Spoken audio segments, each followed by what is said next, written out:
నమస్తే నేను ప్రియ welcome to తూర్పు టీవీ.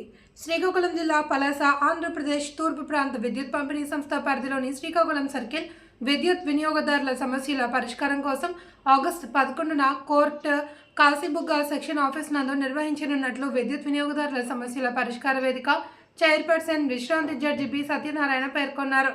ఈ కార్యక్రమంలో భాగంగా ఈ నెల 11వ తేదీన పలాస డివిజన్ కాశీబుగ్గ సెక్షన్స్ కార్యాలయాన్ని ఉదయం 10:30 నుండి మధ్యాహ్నం 1 గంట వరకు జరిగే క్యాంప్ కోర్టులో వినియోగదారులు పాల్గొనవచ్చన్నారు.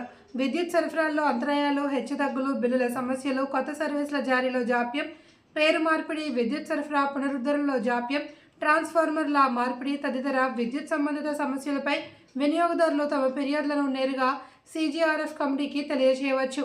అదేవిధంగా విశాఖపట్నం సీతమ్మదారులోని EPDCL కార్పొరేట్ కార్యాలయంలో ఉన్న CGRF కార్యాలయానికి కూడా నేరుగా లేదా లిఖితపూర్వకంగా కానీ ఫిర్యాదు చేయవచ్చు. వినియోగదారుల నుండి వచ్చిన ఫిర్యాదు పరిశీలించి విచారణ జరిపి తగిన న్యాయం చేస్తామని తెలిపారు. వినియోగదారులు విద్యుత్ సంబంధిత సమస్యల పరిష్కారం కోసం టోల్ ఫ్రీ నంబర్ 1912ను సంప్రదించవచ్చు అని సూచించారు.